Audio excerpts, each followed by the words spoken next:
कायदेशीर हक्कांच्या जागृतीप्रमाणे आपल्या कर्तव्यांची जाणीव असणे गरजेचे आहे, असे मत प्रमुख जिल्हा व सत्र न्यायाधीश N.K. ब्रह्मे यांनी व्यक्त केले.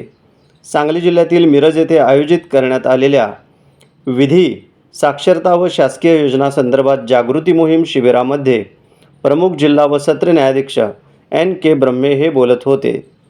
सांगली जिल्हा विधी सेवा प्राधिकरण, सांगली जिल्हाधिकारी कार्यालय, सांगली महापालिका, सांगली जिल्हा परिषद आणि पोलीस अधीक्षक कार्यालय यांच्यामार्फत जागृती मोहीम 2025 घरोघरो कायदेविषयक जनजागृती या शिबिराचे आयोजन करण्यात आले होते. यावेळी जिल्हाधिकारी अशोक काकडे, पोलीस अधीक्षक संदीप घुगे, पालिका आयुक्त सत्यम गांधी यांच्यासहित विविध विभागातील वरिष्ठ अधिकारी आणि नागरिक मोठ्या संख्येने उपस्थित होते. विधी, साक्षरता व शासकीय योजनांच्या माहितीचा समाजाच्या उत्कर्षासाठी वापर करावा, माहितीचा गैरवापर करू नये, असे सांगून प्रमुख जिल्हा व सत्र न्यायाधीश N.K. ब्रह्मे पुढे म्हणाले, तळागाळातील लोकांच्या पर्यंत थेट पोहोचून काम करणाऱ्या स्थानिक स्वराज्य संस्थांचा कायदेशीर जागृती मोहीममध्ये समाविष्ट करण्यात आला आहे. शिक्षणाचा अभाव, गरिबी, मुख्य प्रवाहापासून दूर असणे, वकिलांची संख्या कमी असणे आणि ई-फायलिंग सुविधा असूनसुद्धा इंटरनेट किंवा आधुनिक तंत्रज्ञान उपलब्ध नसणाऱ्या वंचित लोकांपर्यंत कायदेशीर योजनांची माहिती उपलब्ध होत नाही.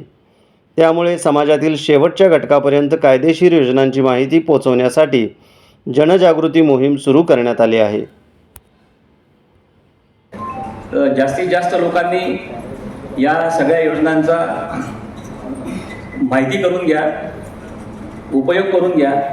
परंतु त्याचबरोबर जसं सगळे आधीचे सन्माननीय वक्ते म्हणले त्याप्रमाणे माहिती करून घेणं हे जितकं महत्त्वाचं आहे तितकंच मिळालेल्या माहितीचा विधायक कामासाठी उपयोग करणं हे देखील तितकंच महत्त्वाचं आहे.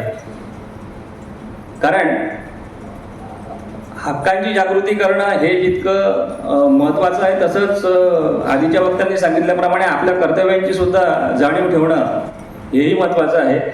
मिळालेल्या माहितीचा उपयोग मी स्वतःच्या उत्कर्षासाठी किंवा माझ्या कुटुंबाच्या उत्कर्षासाठी किंवा माझ्या समाजाच्या उत्कर्षासाठी किती करतो हे बघणं महत्त्वाचं आहे. दुसऱ्याला त्रास देणे, त्याला अडचणीत टाकणे अशा गैर किंवा अयोग्य मार्गांसाठी मिळालेल्या माहितीचा उपयोग करू नये.